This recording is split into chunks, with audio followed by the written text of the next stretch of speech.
sim. Prática de 15h10 até as 17h05 e das 17h05 até as 18h45. Vamos começar nossas atividades aqui. Vamos estudar as amebas, tá bom? Vou mostrar uma apresentação aqui para vocês. Pronto. Todo mundo está vendo aí, tá? Estamos, professor. Pronto. Como a gente não gravou a primeira fala, eu vou repetir bem breve, viu? Estamos estudando as amebas, que pertencem ao reino protista, são protozoários, unicelulares, pertencem ao sub-reino protozoa, né, que lembra protozoário. Chama a atenção o grupo Sarcomastigófora, porque é quem vai ter alguma estrutura para se locomover. E chama a atenção a família Endamoebidae, aonde tem um grupo de amebas que podem ter ação patogênica, que é o gênero Entamoeba. Na Entamoeba, a gente tem um grupo de amebas que vivem no intestino, no lúmen do intestino, é a Entamoeba coli, dispar, artemane, todas comensais, ou seja, você vive em equilíbrio com ela, e a gente tem uma espécie, que é a Entamoeba histolítica, que quando se instala, ela é sempre patogênica, e uma vez que ela instala um quadro de amebíase, esse quadro pode ser piorado ou pode ser ampliado pela espécie Entamoeba coli, que acompanha a infecção causada por Entamoeba histolítica. Temos uma espécie que é Entamoeba gengivale, que vive na cavidade bucal, que pode causar alguma inflamação gengival, sobretudo quando você tem ações de bactéria causando infecção no tecido. Como todas essas espécies precisam estar dentro de alguma cavidade, a gente diz que é uma protozoonose cavitária. Então, é uma doença causada por protozoário dentro de uma cavidade. Como eu disse para vocês, a maioria são de vida livre. A espécie parasita conhecida é a Entamoeba histolítica e todas as outras são comensais. Aqui tem outras para a gente conhecer. Entamoeba coli, Entamoeba dispa, Entamoeba artemane, Entamoeba gengivalis, Endolimax nana, Entamoeba botuli e algumas de vida livre que podem eventualmente causar doenças. Essas de vida livre estão na água, estão no açude, estão no rio, né, estão no poço artesiano. Dois grupos são importantes, é a Acantamoeba, Neogléria, e acrescento mais uma, que é Balamútia. Esse outro grupo também de ameba podem causar infecções para além do trato intestinal. Como é o ciclo de vida? Opa, já sabem que a atividade da gente é ciclo de vida, então vamos entender.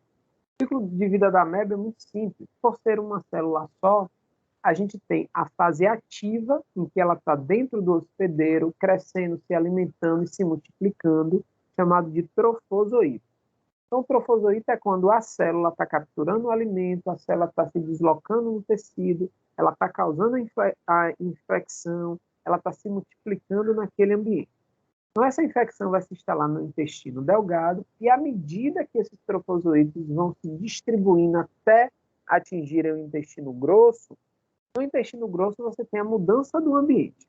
O ambiente não tem mais tanto nutriente, já não tem mais água, o pH já mudou, o oxigênio está em taxas mais baixas. Todos esses elementos ambientais que vão estar modificados no intestino grosso sinalizam o trofozoito, ou seja, a ameba, que causa a infecção, a fase infectante, que elas estão no intestino grosso. O intestino grosso, nessas condições, estimula o trofozoito a assumir a forma de cisto. Então, o trofozoito começa a diminuir sua atividade metabólica, começa a copiar seus núcleos, entra em duplicação do DNA, vai formando outros núcleos dentro dela, diminui sua atividade e vai secretando, sintetizando no lado externo uma parede de resistência. Essa parede de resistência é formada de quitina. Essa parede ajuda ao trofozoito, quando assume essa forma de cisto, a ter resistência. Na forma de cisto, vai chegar no meio ambiente, o trofozoito ali dentro vai estar preservado, mesmo no solo, mesmo na água, Se você faz a ingesta desse cisto, também está preservado, os ácidos do estômago não digerem o trofozoito, e esse cisto, então, consegue manter o seu ciclo até encontrar novamente um outro hospedeiro. E como é que ele encontra? À medida que o trofozoito atinge o intestino grosso, se insista, forma essa estrutura de resistência e é eliminado junto com as fezes vão cair na água, vão ser lavadas pela chuva e vão contaminar o alimento e a própria água. Quando o hospedeiro fizer a ingesta da água ou do alimento contaminado, coloca no interior do organismo do hospedeiro um cisto. Esse cisto é deglutido, chega lá no estômago, os ácidos estomacais fragilizam a parede externa, ou seja, a parede cística, a parede de quitina, que protegia a ameba. A ameba, então, eclode, ela quebra essa casca. Quando ela quebrar essa casca, vai sair um trofozoito com 4 núcleos. Esses 4 núcleos podem individualizar-se, se separar e dar origem a 4 amebas, ou ele pode se dividir de novo e dentro do trofozoito ter 8 núcleos, e aí sim se dividir em 8 amebas e o ciclo se repetir. Então, inicialmente, a infecção vai começar com um trofozoito que dá origem a 8 amebas, 6 horas depois você já vai ter 16, depois 32 e só vai duplicando a quantidade de indivíduos. Tá bom? A ameba é um protozoário muito simples, né? Ele é unicelular, ele tem mitocôndria para gerar energia e mitocôndrias grandes e numerosas. Tem retículo endoplasmático rugoso, complexo de Golgi para reservar amido, para reservar óleo ou para reservar o alimento que vai capturar. Já já eu chego lá. E apresenta uma rede de microtúbulos bem fluidas. Por que isso, professor? Porque a ameba não tem nada para se locomover. Então, o que é que ela faz que permite sua locomoção, ou que permite que ela entre no espaço intercelular, entre uma célula e outra, para engolfar a célula, para liberar a enzima que vai destruir aquela célula para a ameba se alimentar? Ela tem pseudópodes. Ô, professor, eu não sei o que é pseudópodes, não. Muito simples. Vou explicar aqui para todo mundo ver. Vamos olhar essa ameba aqui no desenho esquemático. Vocês conseguem ver que tem uma área branca. Eu vou marcar essa área branca aqui e uma área achurada, cheia de pontinhos. A área branca, eu vou dizer que é um citoplasma mais denso. Eu chamo ele de citogel ou ectoplasma. É o citoplasma que está do lado de fora. O que está mais interno é o citoplasma mais fluido, que eu chamo, então, de endoplasma, ou de citossol, sol de solvente. Então, a parte de dentro, um citoplasma mais líquido e do lado de fora, um citoplasma mais denso.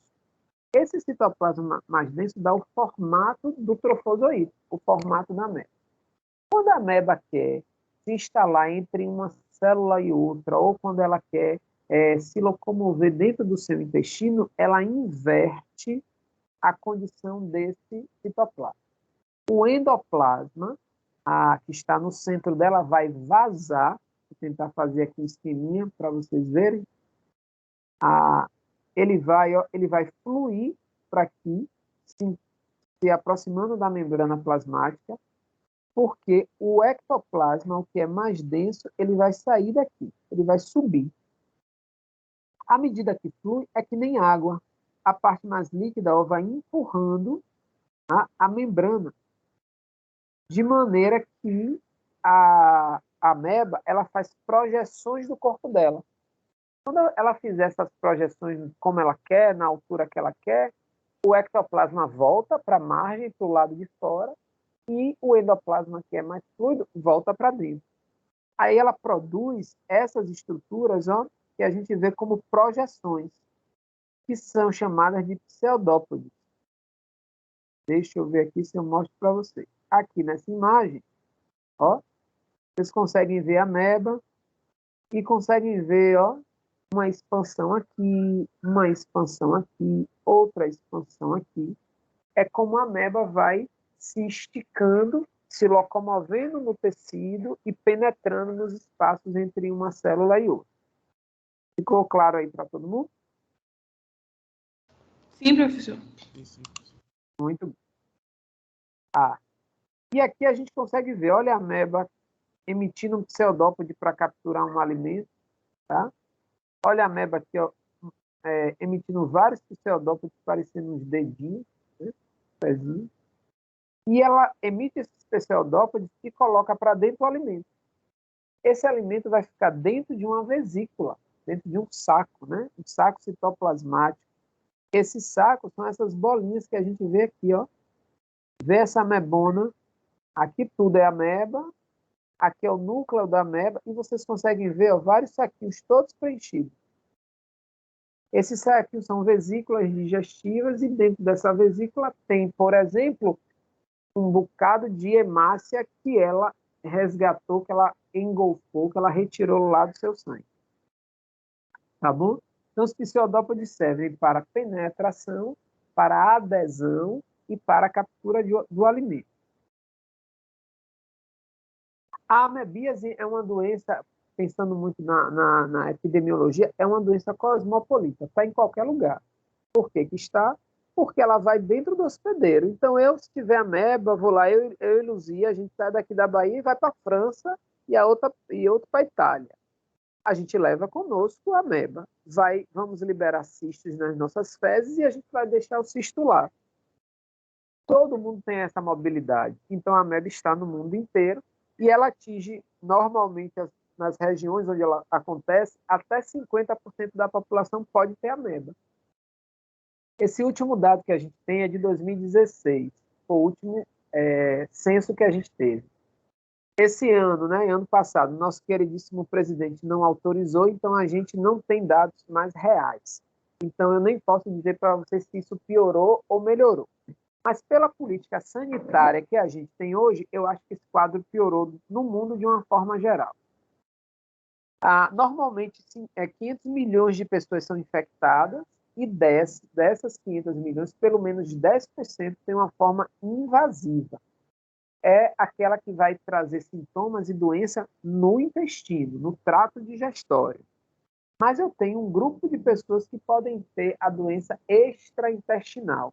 A amebíase vai se instalar no trato digestório, mas ela vai se expandir, vai chegar ao fígado, vai chegar ao encéfalo, pode chegar ao pulmão e causar um outro padrão de amebíase. E leva pelo menos 100 mil pessoas à morte. As regiões que mais a amebíase se estabelece são regiões tropicais. Por quê? Porque tem calor adequado, tem chuva adequada, tem 37 graus o ano inteiro praticamente, e tem muitas populações pobres, né? Sobretudo as Américas. A gente tem populações que não têm condições de saneamento básico e higiene adequada, muito menos nutrição. Então, são pessoas susceptíveis. Lembram daquele conjunto de sintomas, de condições, de aspectos que nós vimos no início da aula? É eles que fazem a diferença aqui para que a parasitose se estabeleça. Aqui nas Américas, o Brasil, o México, a América Central, Peru, Colômbia, Equador, todos têm registro de grande população com a ameba, e aqui no Brasil, 5 estados se destacam. Eu só queria que vocês achassem um estado, que eu não sei qual é, que tem a sigla BA. Vocês conhecem? Alguém conhece esse estado? Bahia. Por coincidência, é Bahia. Significa, Luzia, que até 30% da população da Bahia tem ameba ou já teve ameba. Quer que isso nos chame a atenção? O tratamento de água, o recolhimento de água não é adequado e de esgoto não são adequados. A gente tem quase metade da população ainda sofrendo com amebíase. Tá bom? Vamos conhecer agora a estrutura morfológica da ameba nas suas duas expressões. A ameba se apresenta na forma de trofozoíto, que é uma célula simples. É uma célula que tem membrana, que tem citoplasma, que tem núcleo e que tem várias vesículas. Essas vesículas digestivas ou alimentares vão ter o que ela usa para se alimentar. Ou as nossas hemácias, então já estou adiantando, ela vai precisar entrar num vaso sanguíneo seu, ou causar uma hemorragia, ou provocar o rompimento de um vaso sanguíneo, né? Ou ela vai armazenar açúcar nesses vasos também, nessas vesículas também, e ela convive bem lá no seu trato digestório, tá bom? Se alimenta das bactérias e de outras amebas e de fungos que tem no seu trato digestório e se divide rapidamente por divisão binária. Então, 6 horas depois, aquele número de amebas que você tem já duplicou. Outras 6 horas depois, já duplicou mais uma vez. Então, você sempre tem uma crescente no número desses indivíduos na população. Tá bom? A outra forma que nós temos é a forma de cisto. O cisto é um pouquinho diferente. O cisto é o trofozoito que, quando acha sinais ambientais que digam que o ambiente está se tornando inóspito, esse mesmo trofozoito ele começa a se tornar um cisto. E como é que vai acontecer? Primeiro, ele entra numa fase de copiar o DNA de uma forma acelerada e vai liberando esse DNA lá no citoplasma. Esse DNA vai se condensando e vai formando, ó, essas áreas escurecidas aqui que a gente está vendo. É chamado de corpo cromatóide. Cada corpo cromatóide desse vai se dividir várias vezes e vai gerar, no mínimo, 4 núcleos. Esse corpo cromatóide aqui, ó, depois forma a membrana nuclear, organiza e você já consegue ver um núcleo aqui, outro núcleo aqui. E ainda mais corpo cromatóide aqui. Significa que esse corpo cromatóide vai dividir mais uma vez e vai gerar 4 núcleos. Ó, se eu mostro aqui nessa outra imagem, eu vejo um núcleo aqui, eu vejo um núcleo aqui, eu vejo um aqui e vejo um aqui. Pronto, eu já sei que desse trofozoito vão gerar no mínimo 4 ou 8 amebas jovens. E ao passo que esse núcleo vai sendo copiado, vai sendo depositado aqui, ó, em volta da membrana, uma substância chamada quitina. A quitina ela é estável, ela tem cadeias cíclicas, ela tem nitrogênio e ela tem enxofre. Então, ela é difícil de ser quebrada. A quitina está no seu cabelo, está na sua unha, está no chifre dos animais, está na casca da barata. É por isso que essas estruturas são difíceis de digestão, elas duram por muito tempo. Essa parede cística, quando é completamente feita, a gente tem, então, o cisto maduro. Significa que a gente classifica aqui, que a gente classifica o cisto da ameba em 3 fases, né? A primeira aqui, que é cisto em desenvolvimento, tá? Aqui um cisto, ou melhor, fase pré-cística, a primeira, a segunda, cisto em desenvolvimento, e a terceira, um cisto maduro. Por que eu estou falando isso para vocês? Olha, Luzia, me perdoe usar seu exemplo, viu? Luzia hoje teve diarreia, mas na diarreia que Luzia teve, foi num espaço de tempo muito curto, menos de 6 horas. Não deu tempo do trofozoito amadurecer. Então, nas fezes de Luzia vai ter cisto pré-cisto, vai ter cisto em desenvolvimento e não vai ter cisto maduro. Não vai ter essa fase aqui. Se eu mantiver contato com as fezes de Luzia, com qualquer outra das fases anteriores, eu não vou me contaminar, porque nenhuma dessas formas de cisto ainda é infectante. Eu só vou me infectar se eu tiver um cisto maduro. Ficou claro para todo mundo? Sim, professor. Pronto, muito bom. Então, aqui, mais uma vez, para a gente conhecer, aqui é o trofozoito, aqui como é o núcleo desse trofozoito, tá? Os trofozoitos vivem em ambientes com pouca concentração de oxigênio, então eles são aeróbicos facultativos.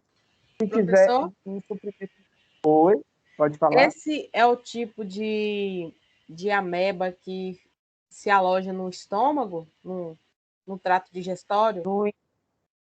Não é em todo o estômago, não. Ela se instala no intestino delgado, no seco, até uma parte do intestino grosso. Ah, sim.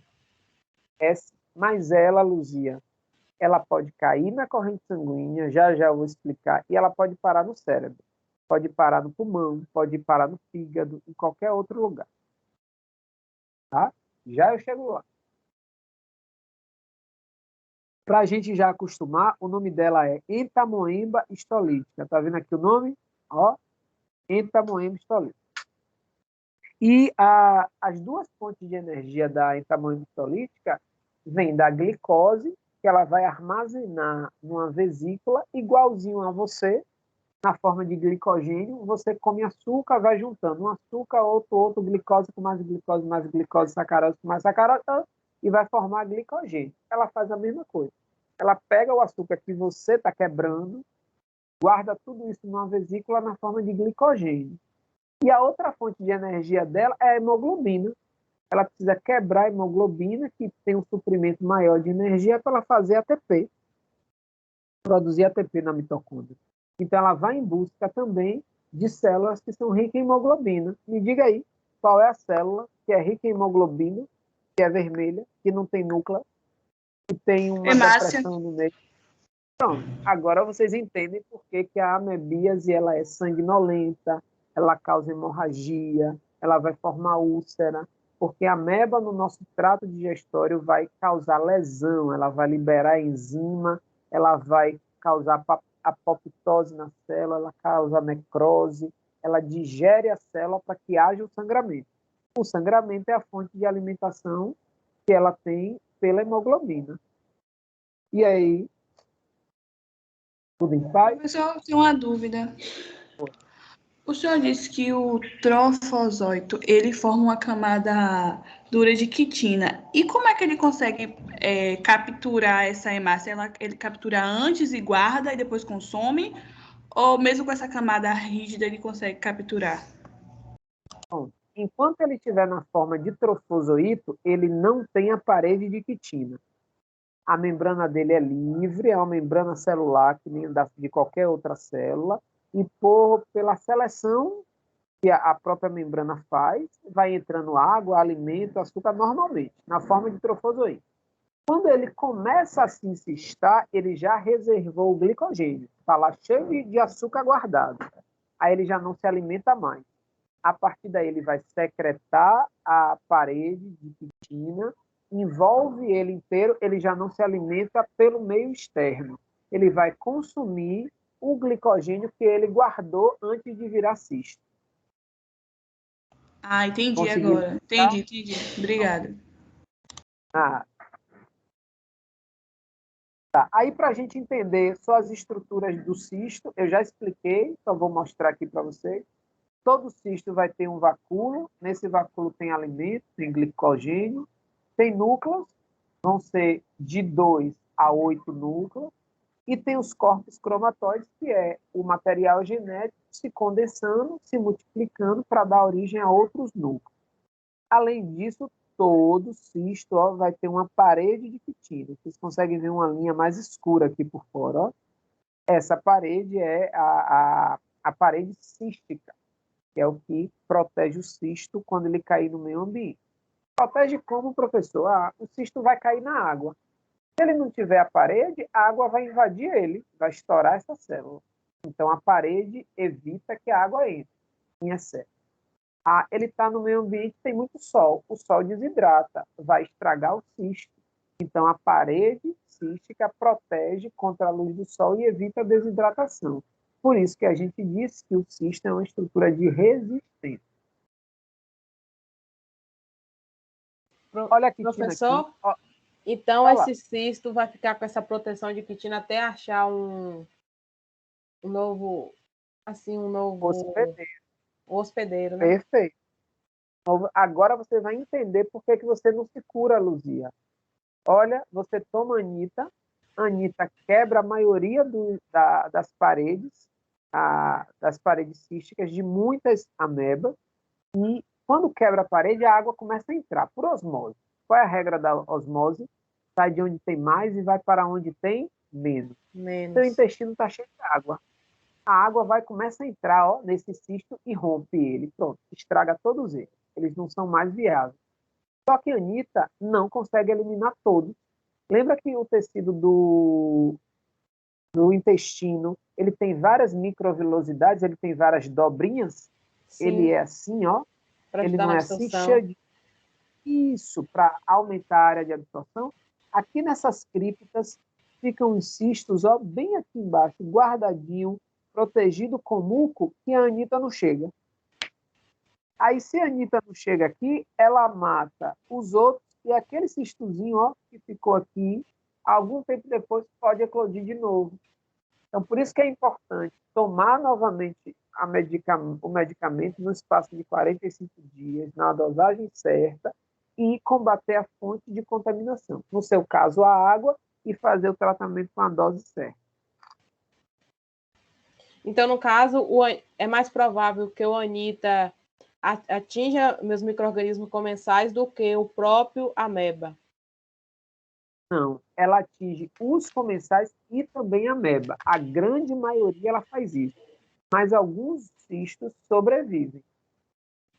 E esse Ela cisto que sobreviveu pode se duplicar, né? pode. Isso. Se a quantidade for pequena, possivelmente não. Seu corpo mesmo dá conta, seu sistema imune dá conta e elimina.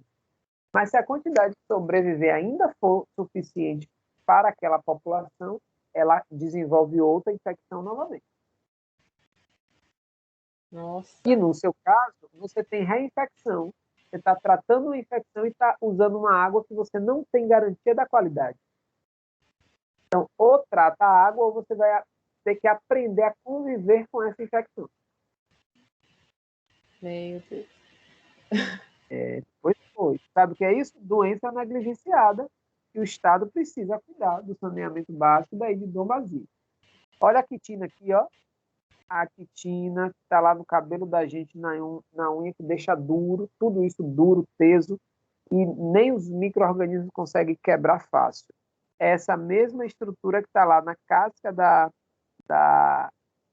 na parede cística, e que faz com que o cisto seja preservado. E como é que a gente tem contato com o cisto? A gente precisa ingerir esse cisto, ou na água ou no alimento, ou a gente pode ter contato com ele de pessoa para pessoa. Como é, professor, de pessoa para pessoa, com a falta de hábitos de higiene, então alguém que vai ao banheiro defeca, não lava a mão, e lá na mão tem resquícios de fezes contendo o cisto da ameba. Aí aperta a mão da outra pessoa, ou passa a mão numa superfície, contamina a superfície ou essa outra pessoa, que leva a mão até a boca. Aí se contamina. Né? Contato da mucosa oral, direto com a mucosa anal, pode ter ovos na região perianal, em torno do ânus, e faz a ingesta do cisto do mesmo jeito. Né? E esses cistos são viáveis. Eles vivem no solo aproximadamente 30 dias no verão. No inverno, que a condição é melhor, no outono, que a condição é melhor, não é tão quente, eles vivem ainda mais. Podem chegar até 4, 3 meses de sobrevivência. Esse cisto passa pelo estômago, e lá no estômago ele não tem dano nenhum. Apenas a parede cística é degradada parcialmente pelos ácidos estomacais. Então, é importante passar pelo estômago, porque vai fragilizar a parede do cisto, e quando esse cisto foi empurrado pelo quimo, lembra que o quimo é uma fase da digestão que empurra o alimento para o intestino? Quando o alimento estiver na fase de quimo, vai o quimo cheio de cisto, que já está com a parede frágil. Quando chega lá no intestino delgado, pronto. O pH mudou, está mais básico, o suco pancreático vem acalmando tudo, é o sinal químico para o cisto abrir, ele eclode e libera um trofozoito. Esse trofozoito já tem 4 núcleos. Cada núcleo desse se divide de novo, forma 8 núcleos, ainda dentro de um trofozoito só. Depois, esse trofozoito com 8 núcleos vai dando origem a 8, individualiza cada uma delas e vai dando origem a 8 pequenas amebas. Tá bom? Lá, essas amebas crescem, se tornam trofozoitos maduros, se alimentam, se multiplicam, continuam se dividindo, até serem empurradas para o intestino grosso, quando começa o processo de encistamento novamente. Tá? tudo que eu falei fica mais claro aqui. Ó. Deixa eu mostrar outra lâmina. Vê se o que eu falei está mais ou menos compreensível. Só me diz que sim, viu? Basta dizer sim. Aqui eu tenho um ovo, ou melhor, o ovo foi liberado, o cisto foi liberado nas fezes, é um cisto maduro, tem 4 núcleos, passou pelo estômago, fragilizou a parede, vai liberar aqui ó, um trofozoito. Esse trofozoito ainda vai continuar dividindo os núcleos até formar 8 núcleos. Cada um desse núcleozinho ó, vai se separar e vai dar origem a 8 amebinhas jovens, 8 trofozoitos jovens. Esses crescem e se tornam trofozoitos maduros. Vão causar lesão lá no intestino, rompe um vaso e vão enchendo ó, os vacúolos de hemácia. Estão vendo como eles estão vermelhinhos? Cheio de hemácia aí dentro. E aí vão sendo empurrados para... Isso é no intestino delgado. Vão sendo empurrados até chegar no intestino grosso. Chegou no intestino grosso, opa, mudou pH, oxigênio, concentração de água, disponibilidade de alimento, tá, mudou, já é o sinal químico para esse trofozoito diminuir sua atividade metabólica, armazenar todo o glicogênio possível e assumir a forma de pré-cisto. Começa a dividir o núcleo, começa a sintetizar uma parede cística, copia o material genético, forma corpúsculo cromatóide, produz mais outro núcleo e no final você vai ter um cisto maduro com parede cística, 4 núcleos e uma célulazinha ó, com metabolismo bem devagar para consumir a glicose bem devagar. E aí? Diz que sim, entendeu? E, professor, eu achei bastante interessante o mecanismo dela conseguir sair ilesa. A ameba é isso aí, ela é muito eficiente. Nunca mais você vai chamar um colega de ameba. Falando ser um ameba achando que ele não é tão chegado na inteligência, não faz não, porque a ameba é bacana. Ela é inteligente. A ameba e é difícil de curar, gente. Agora que o senhor falou, pô, ia começar a chamar, velho. Chame não, mano. Já acabou a piada. Eu já contei a piada, eu mesmo já destruí a piada. Não pode mais. Tô levando meu ensino médio, meu colega chamava outro de ameba.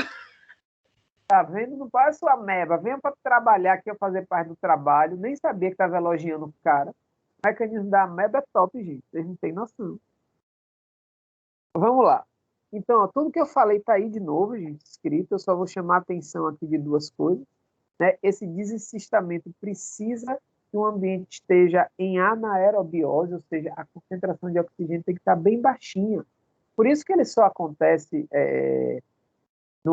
a partir do intestino delgado, quando o trofozoito já não tem mais oxigênio nenhum dentro dele, né? Dentro daquele cisto, a concentração está tão baixa que agora é a hora dele sair do cisto. Tá? E o ambiente tem que estar numa temperatura de 37 graus, né, que é a temperatura do nosso corpo. Aqui está mostrando ó, como o cisto entra no estômago, passa ileso. Olha aí, Luzia, seu comentário, passa ileso. Só tem a camada externa um pouquinho destruída, degradada, para ele lá no intestino delgado ó, sair de dentro, gerar 4 ou 8 amebinhas. Nenhuma novidade. Aí, depois de explicado tudo isso, como é que a doença pode aparecer para a gente? A ameba pode se tornar assintomático, que é aquele camarada que tem ameba, ele entra em equilíbrio da saúde do parasito com o hospedeiro, então ele entra no estado de equilíbrio, homeostase da saúde, o cara vai ter ameba, a ameba se divide, libera cisto e o cara não sente nada, absolutamente. Tem a outra forma clínica, que é quando a gente se contamina, a ameba se instala e causa alguma sintomatologia a nível do intestino. Então, lá a gente vai ter náusea, cólica abdominal, dor, diarreia. Tá? Então, essa nível intestinal não sai do intestino, não rompe a parede do intestino. E pode ter, que normalmente não tem sangramento, ela prioriza a alimentação dependente do glicogênio. A outra forma é a forma intestinal invasiva, é a que vai formar úlcera, é a que vai romper um vaso sanguíneo, é a que vai causar sangramento no tecido, que vai formar abscessos no tecido intestinal. As fezes serão, na grande maioria, sempre líquidas e com muita frequência. Na forma intestinal, tem alternância, em algum momento as fezes são líquidas, em outro elas já são mais pastosas, mais densas, tá? E tem colites agudas, é o quadro o mais difícil de se tratar. Por isso, quem já ouviu falar, quando o médico passa um exame, diz assim, ó, vamos fazer o teste de fezes ocultas, de sangue oculto em fezes. Por que ele pede isso? Para saber se tem um processo degenerativo, algum câncer, ou se você tem ameba, que esteja causando microsangramento e você nem perceba, porque está misturado com as fezes. E, por fim, a gente tem a forma extraintestinal. É aquela que a ameba causou infecção no intestino, se tornou invasiva, rompeu um vaso, causou uma úlcera, chegou num capilar, fluiu até o sistema porta, do sistema porta ela atinge o fígado, do fígado ela causa infecções e inflamações no fígado, cai na corrente sanguínea de novo, vai para o pulmão, lá no pulmão ela causa infecção pulmonar, atinge o coração, é lançada para o cérebro, chega no cérebro, causa uma outra infecção, volta circulando pelos vasos superficiais e chega até a pele. Portanto, esqueçam, viu, Luzia, que a ameba só está no intestino. A ameba pode estar em qualquer outro dos órgãos que eu disse aí para você. Essa se chama forma extraintestinal. Aqui só um desenho para a gente entender como é que ela causa essa lesão. Estão vendo aqui, ó, a ameba se instala entre essas criptas aqui, essas expansões do intestino, do epitélio intestinal, e aí ela vai ali liberando enzima, ali ela faz adesão, começa a degradar a célula, se alimenta daquela célula e a enzima vai chegando na matriz extracelular, no que suporta as células no tecido, né? Na lâmina basal, onde as células estão presas. E ela vai degradando cada vez mais, né, essa base do tecido, até que ela consegue romper. Quando ela está livre, opa, ela sai dessa cavidade e vai para outra. Aí rapidinho sai do intestino, ó, e chega aqui na corrente sanguínea. Ela começa a transitar pela corrente sanguínea e atinge qualquer outro órgão. Elas são bem eficientes porque elas têm mecanismo de adesão, de destruição tissular e de dispersão, de espalhamento bem eficiente. Então, o que é que ela faz? Ela consegue destruir o muco que protege as células do intestino. Ela consegue se prender com um conjunto de proteínas e gorduras, se prende direitinho na célula epitelial, ou nos espaços entre uma célula e outra. Libera a enzima. Se ela nem chegar perto da célula, ela também pode liberar a enzima. E a enzima sozinha vai causar a digestão daquela célula. E aí ela consegue romper. Olha na letra A ameba se aproximando por uma camada de muco. Na letra B, você percebe que a ameba já conseguiu destruir essa camada de muco e está penetrando entre as células do epitélio. E rapidinho ela já está nessa parte rosada na letra C, que é o interior do tecido intestinal. Com boa vontade, vocês veem dois desenhos diferentes, ó. Aqui, ó, vocês veem esse e vocês veem esse. Lembra que eu falei que tem amebas que, quando se instala a infecção por entamoeba histolítica, outras amebas se apropriam e pioram o quadro da infecção? Na letra B está mostrando isso. Eu tenho uma outra ameba aqui, ó, que é a entamoeba coli, e na hora que a histolítica está fazendo a infecção, ela se aproveita, vai lá, ó, vou no bolo. Vou também aproveitar da célula que está morrendo aqui e vou piorar a inflamação. Entamoeba dispar faz a mesma coisa. Ela é comensal, vive bem com você. Mas na hora que a entamoeba histolítica causou infecção, ela vai ajudar a coleguinha dela. Tá bom? Além disso, se você tiver fungo, bactéria, como na letra C, o pretinho que está marcado aí, elas vão causar as infecções secundárias. Aí vai formar abscessos no lugar ulcerado, inflamações no lugar purulenta, no lugar da infecção, do rompimento de um vaso, tá bom? E uma vez que caiu na corrente sanguínea ou fora do intestino, rapidinho as amebas vão se dispersar aí pelo corpo do camarada. O ciclo que eu falei todo tá aí, gente, ó, só mostrando que ela começa aqui pela ingestão, a gente faz a ingesta do cisto, vem para o estômago, tá aqui no intestino, rapidinho do intestino, ó, estão vendo essas setas rosas? Estão dizendo que ela deixou de ser a forma invasiva e agora ela é extraintestinal. As setas rosas dizem que esses pontinhos vermelhos, as amebas romperam o intestino, cai na corrente sanguínea, facilmente está no fígado, facilmente está no pulmão, facilmente está no cérebro e vão causar infecção nesses lugares. Por que a ameba é boa? Né? Porque ela tem um cisto que vai romper e gerar no mínimo 4 ou 8 trofozoítos. Esses trofozoítos são ótimos em se aderirem ao tecido, eles são ótimos em causarem a lise da mucosa, a destruição da mucosa, do muco que protege o intestino e também a lise da célula, matar a célula, e conseguem penetrar no tecido ou porque matam a célula direto ou porque as substâncias que elas vão deixando, as enzimas, as proteases, as hialuronidases, causam uma citotoxicidade. O que é isso? A enzima deixa a célula do intestino tóxica, ela morre. Ó, não é propaganda, não é o carro do ovo, mas é propaganda, viu?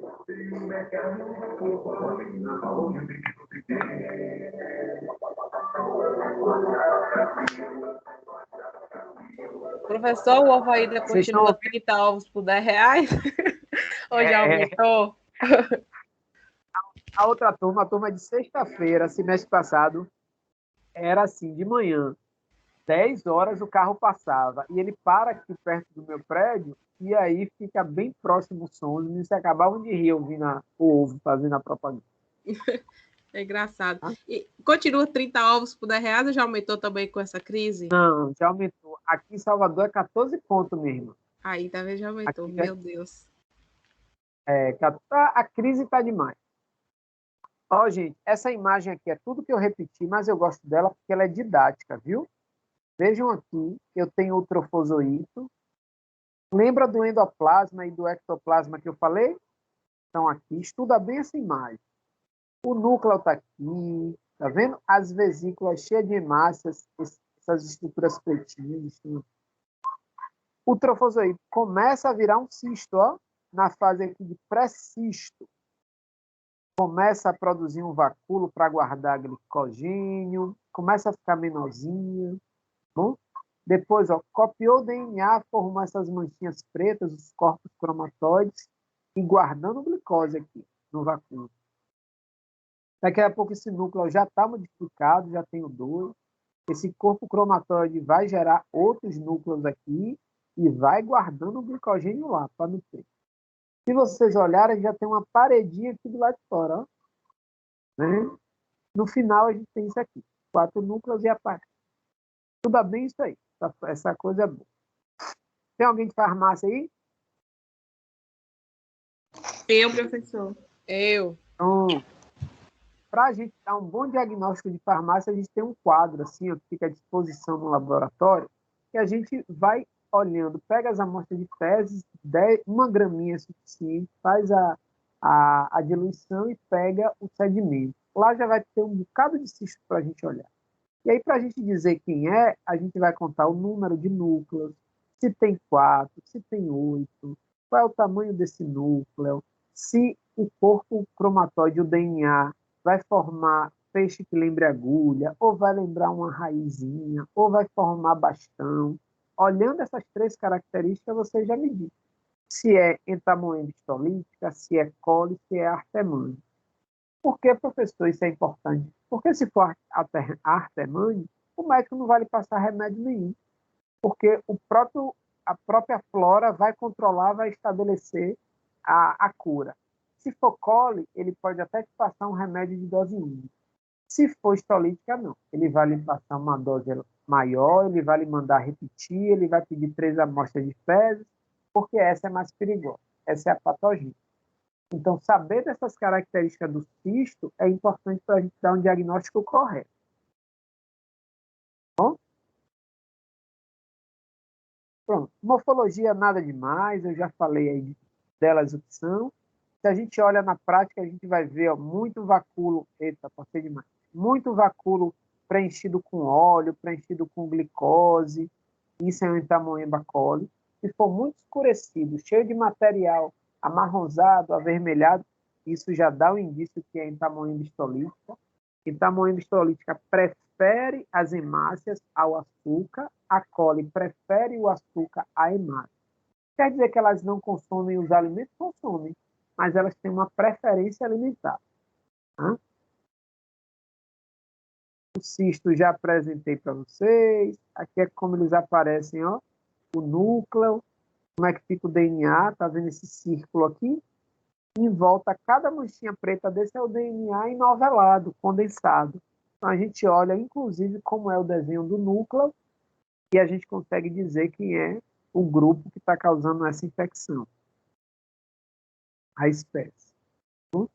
Mais uma vez, tem vários desenhos aí, para aprender por osmose.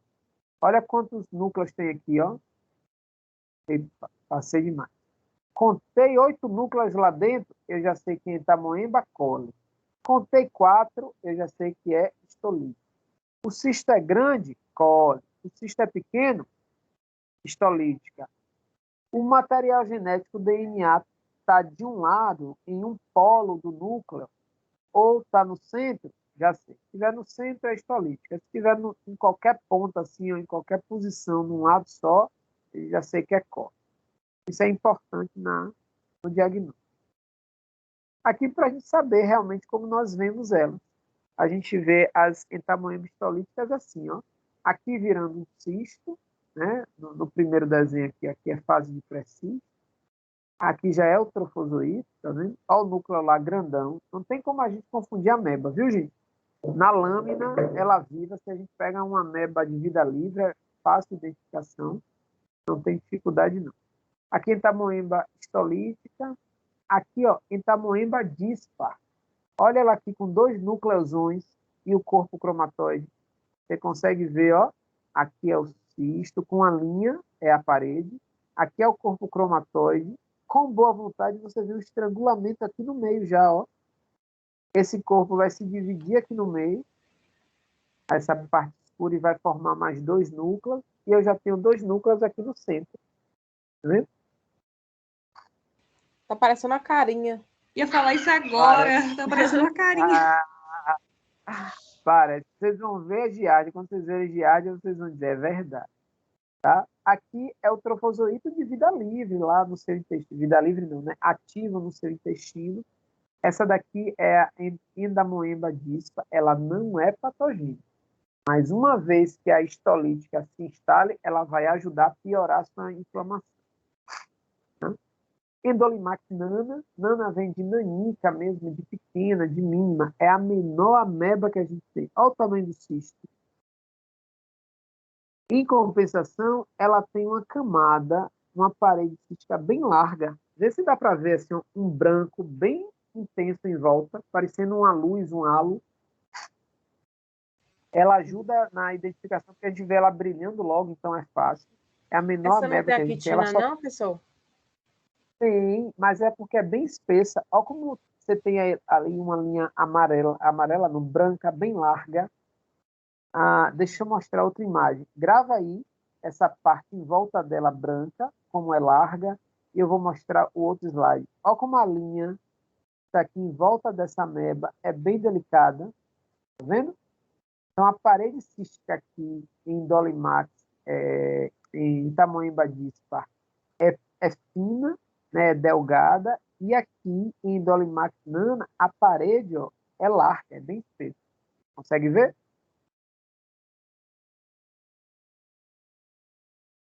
E ainda assim, em Dolimax nana, tem um núcleo bem vermelhinho aqui. Consegue ver um pontinho vermelho? É ele. também causa infecções, mas acompanhadas, né? Nunca sozinho. Indaboemba butile não lhe faz mal nenhum, vai estar lá com você, nenhuma dor de barriga ela lhe dá. No máximo, talvez você produza mais platos num dia, no outro, mas não lhe causa mal nenhum. Ela tem um vacúolo muito grande, então esse vacúolo dela sempre está cheio, tem óleo dentro desse vacúolo, também é fácil de identificação e não lhe causa mal. Cole lhe causa mal. Cole, quando você já tem uma flora intestinal alterada, lhe faltam bactérias, ou tem bactéria patogênica, ou tem algum fungo, ou tem a própria entamoeba histolítica, desequilibrou o ambiente, cole se aproveita e lhe causa infecção. Entendam cole sempre assim. Então, a Entamoeba coli vive com você de alguma maneira bem, você consegue estabelecer a cura, o equilíbrio com ela, mas quando a flora intestinal estiver inadequada, ela vai lhe causar doença. Vamos ver se a gente conta aqui, 8 núcleos no cisto de coli. Vamos ver. No lilazinho, conseguem ver uma bolinha aqui? 1, 2, 3, 4, 5, 6, 7, 8 bolas. Eu sei que é coli. Aqui nem tem 8. Ela não terminou a divisão completa. Olha na imagem laranja. 1, 2, 3, 4, 5. Significa que vai dividir mais uma vez para ter 6, mais 1, até completar 8. Tá bom? Então, aqui é coli. Ô, professor, mas como é que invade? Já expliquei metade, vou só melhorar. Primeiro, ela tem adesão. E como é que ela faz essa adesão? Ela se prende à célula do epitélio com outra proteína e com outro lipídio. Vou adiantar o nome dessa proteína. É a adesina. Depois que ela se aderiu, ela vai causar destruição do tecido. Muito simples. Ou ela literalmente engole, ela engolfa a célula e digere a célula dentro da ameba, ou ela vai liberando enzimas. Quais são as principais? Hialuronidases, proteases, mucopolissacaridases, que vão quebrar tudo. Açúcar, proteína, lipídio, gordura, quebra tudo. As enzimas vão digerir nas células e uma célula, por toxicidade, vai estimulando a apoptose da outra. A outra vai morrendo, a outra vai morrendo e finalmente causa o extravasamento do sangue que ela quer. Forma a úlcera no local e o sangue vaza. E rapidinho ela vai se dispersando por outros organismos, por outros órgãos. E aí é perigoso porque pode levar o camarada aonde? Leia aí para mim. Caixão. Olha, Caixão. Vela. Isso, caixão e vela. Tá. Por que elas são tão boas? Porque ela tem a tal das adesinas. Epa, passei demais.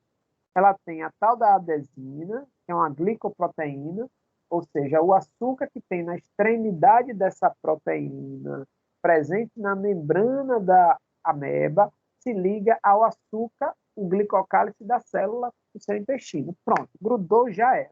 Ligação covalente. Ligação covalente é difícil de quebrar. Para melhorar, olha o que é que ela faz. Ela faz um turnover. Lembra de citologia? Quem lembra de desmossomos? Desmossomos é responsável por essa questão de adesão celular, não é? Ancoragem célula a célula. Isso. Ancoragem, perfeito. A gente não é um desmossomos, viu? Mas funciona como uma proteína presente no interior, na membrana, na parte interior da membrana da ameba, opa, como é o nome? Espera aí, deixa eu me lembrar. Lectina. Essas lectinas vão formar fibronectinas e lamininas. Elas estão do lado de dentro da ameba, da membrana da ameba, elas vão ficar num contínuo. Elas são proteínas que são transmembrana. Ela atravessa a membrana dela e atravessam também, vão sendo sintetizadas e atravessam também a membrana da célula epitelial do seu intestino. De maneira que elas ficam num contínuo, as membranas ficam tão juntas que ficam contínuas. como se fosse uma extensão. Essa proteína começa dentro da ameba, se estende, entra na célula epitelial e se fixa. Opa, melhora ainda mais o contato. E como essa proteína tem um buraco, né, um orifício dentro dela, ela forma um poro. Olha que perigo! Esse túnel, né, esse turnover, esse contínuo da proteína é vazado por dentro. A ameba tem um acesso fácil para jogar a enzima dentro da célula e faz a lise celular, e efetiva a lise celular. Tá bom? Aonde a célula vai morrendo, vai ficando o rastro celular de apoptose, uma vai morrendo, a outra vai morrendo, e vai resultar na outra. Veja como a ameba é inteligente. E a ameba pode fazer duas coisas. Ou ela chega perto da célula, se gruda, forma esse turnover e digere a célula, ou ela nem faz isso. Ela simplesmente pode chegar no muco, despejar suas enzimas lá no muco e esperar que as enzimas ajam sobre uma célula ou outra, fragilize, cause o rompimento e ali ela penetra. A partir dali ela começa a infecção. Então, a entamoeba histolítica, ela garante a sua infecção por dois mecanismos. Um mecanismo que é dependente do contato, aquela que usa a laminina, a fibronectina, a proteína, que liga a ameba à célula epitelial por meio de um poro, ou ela simplesmente não depende do contato. Ela lança lá a enzima, e a enzima vai destruir a célula, destruir a estrutura da matriz extracelular e causar lesão. Diga aí se ela não é competente. A bicha é barril, viu? Barril. Ó, depois que ela... Queria ser igual a ela. Eu não. Eu quero ser responsável pela morte de ninguém, gente. Não, de resistência, professor, na parte de resistência, entendeu? Vamos matar os outros da Maria. Não é? Mas veja, aí ela conseguiu romper a matriz extracelular, já não é mais a forma invasiva, agora já é a forma extraintestinal. Caiu na corrente sanguínea, opa, qual é o primeiro órgão que ela vai? Opa, vamos ver, olha aí. Olha a última imagem vermelhinha. Cada pontinho amarelo desse é mucopolissacarídeo, vulgo pus, que está tentando isolar, que está tentando individualizar a ameba. Já tem também pontos de infecções secundárias, as bactérias que estavam lá no intestino, vão para o fígado, não são comuns no fígado, causam a infecção bacteriana lá e vão formando os abscessos. Então, esses... Oi. Pode então, falar.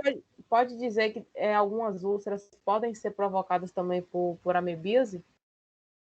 Não tenha dúvida, pode sim. Pode ser nervoso, pode ser amebíase, pode ser excesso de ácido, né, produzido, pode ser questões degenerativas, sim, senhora. Está certinho. Cada pontinho desse aqui, portanto, é um ponto de infecção pela ameba. Aqui foi o resultado, ó, a necrose, a perfuração que ela faz no tecido. E aqui ela tentando se aderir. Essas células maiores aqui do lado de fora são as amebas, e aqui do outro lado é o tecido, ó, do epitélio, que ela está tentando se fixar e penetrar. Então, o que é que ela faz bem? Adesão, penetração, dispersão. Pronto. Chegou lá nos outros órgãos, cuidado, porque pode ser caixão inverso. Esse quadro eu gosto muito de apresentar, porque vocês podem estudar ele, viu? Ele tem um resumão de tudo que eu falei. Olha as possibilidades que pode acontecer. Eu vou falando e eu quero que mentalmente vocês associem tudo que a gente já viu hoje de como uma parasitose se instala, quais são os fatores que favorecem e quais os caminhos que as formas clínicas que a ameba pode aparecer. Veja, aqui está o camarada que fez a ingestão do cisto de entamoeba e tem duas opções. Ou a quantidade de cisto era pequena, ou o sistema imune dele é bom para... não posso falar o nome, e aí ele não se torna infectado. ou a idade dele é boa, o sexo dele ajuda, a nutrição dele é boa, ele não se infectou. A outra opção é esse camarada fazer a ingesta, a quantidade de cisto foi grande, ele tem um sistema imune que está meio depreciado, não se alimentou bem, ou ele é pobre, né, mora numa área de vulnerabilidade, tá, o camarada está infectado. Por sorte, ele tem se alimentado bem, dormido bem, ele se torna um portador, o trofozoito está aqui, se alimenta, vira cisto, sai nas fezes dele, mas o camarada não sente nada. Aí ele é um portador assintomático. Pode ser que lá ele inventou fazer uma farra, passou uma semana não dormindo bem, não comendo bem, depreciou a nutrição, ficou desempregado, passou fome, sei lá o quê, pá, a condição nutricional e imunológica diminuiu.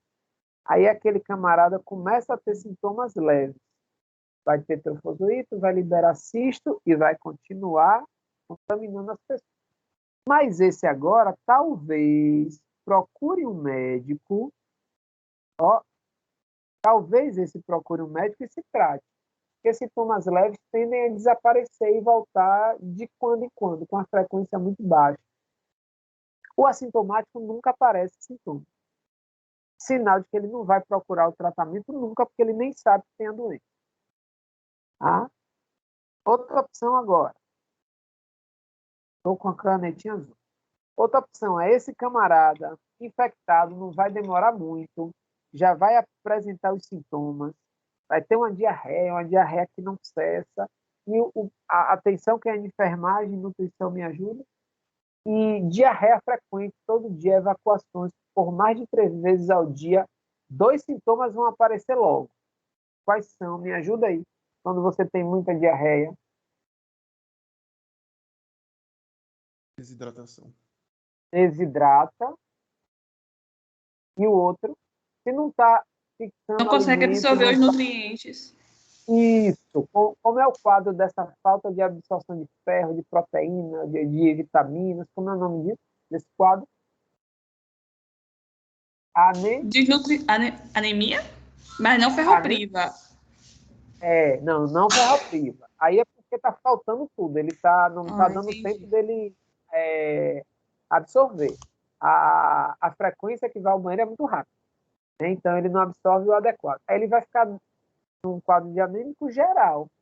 Pronto. Tudo isso aqui pode levar o camarada para onde? Para um mundo onde ele não vai encontrar Bolsonaro. Com certeza. A melhor coisa é essa. E vamos lá, mas aí eu ainda tenho uma condição pior. O camarada pode ter essa disenteria, né, desidratar, e ela formar úlcera, ou melhor, pode formar úlcera na primeira opção que eu mostrei aqui, no cara que morreu por desidratação e anemia. Mas ele ainda... Uma outra opção é formar essa úlcera, ter uma forma extraintestinal, cair no fígado, cair no cérebro, cair no pulmão, causar uma necrose, e essa necrose também levar o camarada para um mundo em que ele não vai ver Bolsonaro, que ele vai para um lugar melhor. Caixão e vela. Caixão e... Diga aí se a ameba não é top da galáxia. É top, eu não sabia amei, viu? que ela era tudo amei. Isso, não. Ameba viu? Eu fiquei até com medo. Mas tem que ficar. E o medo que eu quero que você tenha não é de você morrer, porque eu tenho certeza que você não vai morrer de ameba, mas as pessoas que moram em condições subhumanas, concordem comigo, morrem de ameba e nem sabem, de amebíase e nem sabem. Com certeza. Não é? E Luzia, no início da aula, ela disse logo, tem remédios baratinhos que distribuem aqui de 6 em 6 meses, é uma política para a saúde coletiva ausente. Poderia tratar essas pessoas, poderiam evitar que essas pessoas morressem. Já não tem alimento, não tem casa, não tem trabalho, você ainda vai deixar que uma doença simples dessa, quer dizer, de controle simples, lhe mate? É o que a gente faz a crítica ao sistema público de saúde brasileiro. Não, aqui mesmo eles têm bastante controle em questão da água, eles distribuem aquele clorativo, que é no frasquinho, aquele frasquinho de acetonda, sempre estão distribuindo para a gente, colocando na água, né? Minha mãe aqui mesmo tem filtro de barro, que o médico mesmo indicou quando era pequena, melhor, com filtra certeza. mais. Os legumes e Com certeza. verduras, minha mãe coloca de molho na quiboa, né? Que contém aquela própria para legumes. Então, aqui sempre a gente está nessa limpeza direto por conta dessa recorrente, né? Que sempre está acontecendo comigo e com ela. Sim. E não é só com vocês, a população é Na toda população. coitada. Isso. E tem gente que não liga, tem gente que não está nem aí. Imagina. Aí, quando a coisa ficar mais séria, eu vou apresentar o quadro sério agora, vocês vão ver. Mas a gente fica aí no vacilo, sem fazer nada? Não, a gente se defende. Então, como é que a gente se defende? Quando a entamoeba histolítica chega, a camada de muco aumenta mais ainda. A gente começa a produzir mais muco para que a camada de muco fique mais espessa, mais grossa, e evite que a entamoeba histolítica chegue até a célula do epitélio. Tá bom? Previne que ela faça isso. Quando a gente tem uma nutrição boa, olha aí, povo, ó, a gente vai ter um conjunto de bactérias que secretam antibióticos, que secretam óxido nitroso.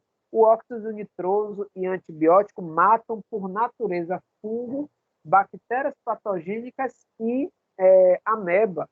Comer beterraba é fonte de óxido nitroso, evita que a ameba se prolifere, controla a ameba. A brócolis, couve-flor, tudo que é muito verde, tem muito óxido nitroso, então ajuda a eliminar a entamoeba histolítica. E, além disso, que é uma resposta local, fisiológica, você ainda tem uma resposta do sistema imune. Então, a gente combate, a gente vai se virando, mas chega um momento que a população da ameba cresce mais rápido que a nossa competência de nos defender. Não sei se você já acompanhou algum caso aí, Luzia. Tem pessoas que têm a amebíase e junto com as fezes sai sangue, e quando você faz o exame de sangue, a pessoa vai estar com microcitose. O que é microcitose? As células estão no tamanho, as células do sangue estão no tamanho menor do que o que deveria ser. E por que isso acontece? Porque a pessoa está perdendo células do sangue com a hemorragia da amebíase, ou mesmo o sangue oculto lá nas fezes, e o corpo não dá conta de produzir a amadurecer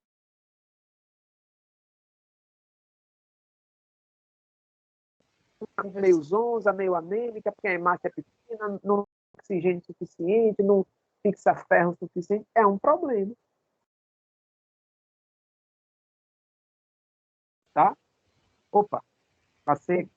Tá E travando por aqui. que ela é tão... Deu uma cortadinha. E agora, estão me ouvindo? Estão me ouvindo? Agora sim. Pronto. E por que ela é tão virulenta? Ela é virulenta porque ela induz a morte celular, ó, ela induz a apoptose, ela tem essa proteína de 35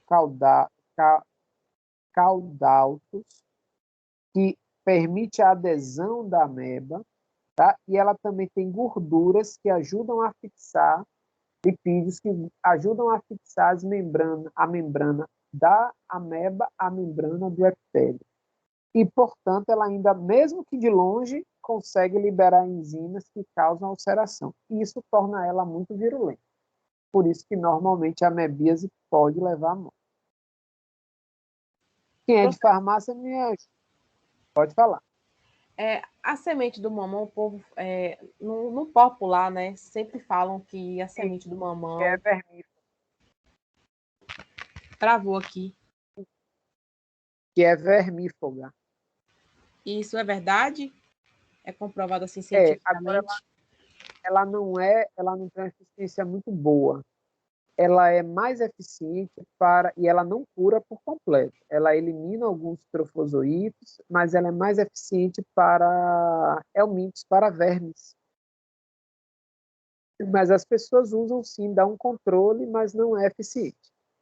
Então pode continuar usando, mas tem que associar a outra coisa, a um medicamento mais específico. Tá? Então vamos lá. Quem é de farmácia me ajuda. Quem é de enfermagem vai também me ajudar. Quando um paciente chega lá se queixando, a gente precisa saber diferenciar quem tem doença celíaca, quem tem síndrome do colo irritável e quem está com ameba. porque ó, todas elas vão se queixar de dor abdominal, de cólicas, de sangramento, né, de vermelhidão na região anal, vários sintomas. Então, a gente tem que estudar o que é próprio de cada uma dessas três situações, para já na anamnese acender a luzinha de qual doença é que pode estar acometendo aquele indivíduo. Quem é de farmácia, normalmente, quando a gente vai fazer exame, pergunta se está tomando algum medicamento, se tem alguma doença crônica, que já é uma pista para na hora que a gente for dar o diagnóstico. Mas, normalmente, a gente faz o diagnóstico só com parasitológico de fezes.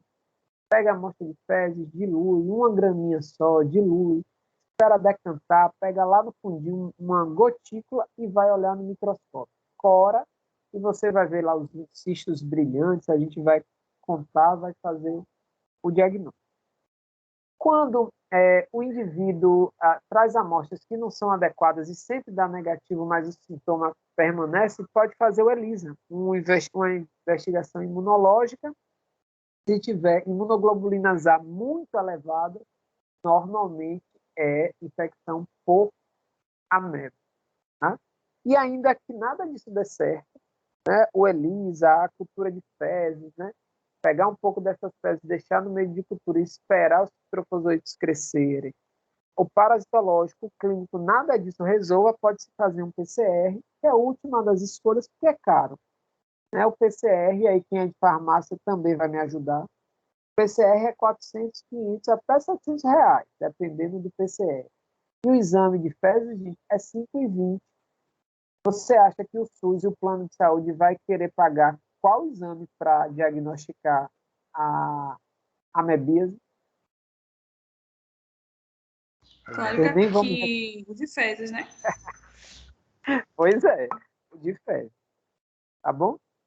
Então, qual é o tratamento? Não sou médico, não estou indicando medicamento para ninguém, mas vocês são estudantes do curso de saúde, precisam conhecer os princípios ativos e podem investigar todos eles. Tá? Para amebíase, que é só no intestino, pode usar as dicloracetaminas, mas elas eliminam os trofozoítos, mas não eliminam os cistos. Olha, Luzia, se o medicamento que distribui para vocês aí, de quando em quando, é uma dicloroacetamida, já sabe, vai se infectar de novo, porque mata o trofozoito, mas se já tiver cisto pronto, guardadinho lá no intestino grosso, vai haver a contaminação de novo, porque não mata cisto. Se utilizar os derivados de albendazol, metronidazol, albendazol, que são bem conhecidos, esses sim, agem sobre o cisto e sobre o... Pronto.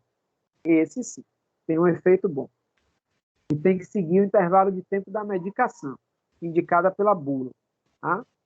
Já a amebíase que vá para o tecido, que cause uma úlcera, que chegue na pele, que chegue no pulmão, no encéfalo, não tem só a ulceração. Tem a ulceração, tem o edema, tem a necrose, tem a inflamação bacteriana secundária. Então, vai associar o medicamento, mais um antibiótico, mais um antifúngico. Então, você vai ter uma combinação de medicamentos.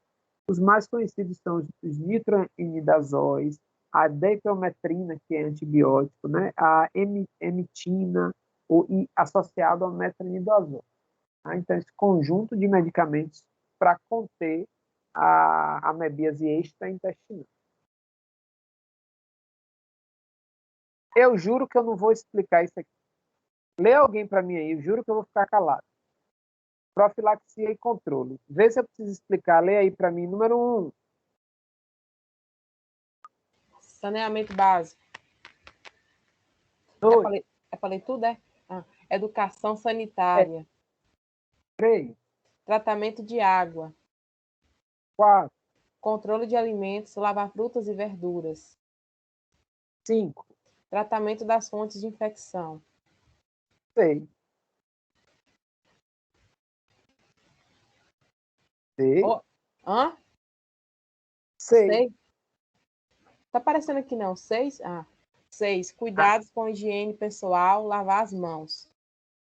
E o último que a gente tem que ficar atento é descobrir quem é o quê? Assintomático. Se a gente conseguir controlar todos esses fatores, a gente controla a doença, a gente evita a doença. Tá bom? Pessoas, eu já acabei. Não tenho mais nada de ameba para apresentar para vocês. Eu vou apresentar só as espécies agora e que estão no cérebro e que estão na pele e no pulmão. Não vai mudar, viu? Não vou mais falar de ciclo, não vou falar de medicamento, é tudo igual. Só vou dar o nome e dizer como é que ela chega no órgão, ok? Qualquer dúvida podem perguntar. E aí, 3 grupos a gente precisa ter atenção. Um é Neogléria, que ela causa a meninge encefálica, tá? Amebiana. Tem a Acantamoeba, que causa úlcera no olho, né? Chamado de ceratite, e leva à cegueira. Tem a Balamútia, que vai causar encefalite granulomatosa, essa vai estar no cérebro. As que estão com seta vermelha são muito comuns em pessoas imunodeprimidas. Quem é HIV positivo, quem tem tratamento de câncer, quem tem doença autoimune, normalmente pode apresentar infecções por balamútia e acantamoeba. As pessoas ditas normais, sem nenhuma dessas imunodepressões, são mais frequentemente atingidas pela neogléria e pela acantamoeba. Ou seja, vai ter uma infecção lá na meninge ou lá no encéfalo, que vai lembrar papeira, vai lembrar meningite e vai ser a média. Vai lembrar uma infecção no olho, um T-só e vai ser a média. E vai, como ela tem a capacidade de destruição celular, vai levar a cegueira ou vai levar a destruição do tecido encefálico. Aí o camarada pode ter sintomas correlacionados ao sistema nervoso. Tremedeira, esquecimento, língua presa, motilidade, algum braço, algum membro não move corretamente. A acantamoeba também, eu não botei aí, mas ela faz isso, ela também pode ir para o pulmão e causar uma inflamação pulmonar com a secreção transparente no primeiro momento, sem formar aquele muco amarelado, tá? E depois, secundariamente, as bactérias se instalam e causam infecção pulmonar, então a gente tem pneumonias causadas pelas amebas. E como é, professor, que a gente entra em contato com essas amebas? Assim, olha como é simples, todas elas estão no solo, todas estão na água, vivem em ambientes livres e a gente entra em contato com essa água ou com esse solo. Olha para cá, aqui é a acantamoeba, aqui em cima eu tenho o trofozoito com seus pseudópodes, aqui eu tenho um cisto, né? E a gente se contamina com ela assim, ó. Vou mostrar. Eu estou lá nadando, opa, passei demais. Eu estou lá nadando num rio, num açude que eu não conheço, não sei a procedência, tá? E eu posso já estar com uma lesão no meu olho, eu cocei o olho, irritei o olho, o tecido está fragilizado, a ameba que está naquela água pode se instalar no meu olho. Eu estou usando lente de contato. Vocês sabem que a lente de contato ela gera um atrito com a córnea, pode ter causado alguma microlesão, a ameba vai lá, por meio dessa mesma água, se instala na sua lente de contato. Se você não lava direito, não limpa direito o olho, vai crescendo ali, né, multiplicando no seu olho ou multiplicando dentro, ó, da lente de contato. E aí a gente vai ter uma infecção séria, começa a degenerar a córnea, se não for tratada, faz a ulceração na córnea inteira, a gente chama isso de ceratite. O camarada não tem mais a visão preservada no quadro desse. Então, atenção com que tipo de água a gente toma banho, a gente mergulha, que pode causar cegueira. Imagina isso no pulmão, a pneumonia com degradação do tecido pulmonar. Pode causar, inclusive, fibrose, né, no pulmão. Aí a mesma coisa, só tem mais detalhado como é que ela se fixa, isso é para vocês estudarem com o tempo. Essa outra ameba pode cair na corrente sanguínea e se instalar no encéfalo ou na meninge. E aí, primeiro, ela causa um edema. Vocês conseguem ver uma parte aqui ó, mais amarelada, conseguem ver um edema. Causa um sangramento do vaso, aí vocês vão ver essa área mais avermelhada. Aonde ela se instalou, causa necrose da célula nervosa, aí você vê essa área preta. Um camarada desse aqui, ó, tem convulsões, tem complicações nervosas, e aí vão imaginar AVC, vão imaginar tumor, vão imaginar tudo. Quando fizer a biópsia disso aqui, vai dar lá, ó, encefalite granulomatosa mediana, gás, causada por ameba. Então, vamos ficar atentos. Posso ainda estar imunodeprimido, ter contato com a água, né, que não é de qualidade, que não é tratada, e essas amebas circularem, chegarem na corrente sanguínea e cair na pele. Opa, pode ser demais. Demais. Caindo na pele, causa essas úlceras aqui. Ó. Olha aí.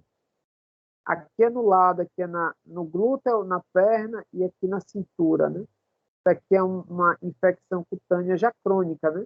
Daí vários estratos do tecido têm ulcerações causadas por ameba.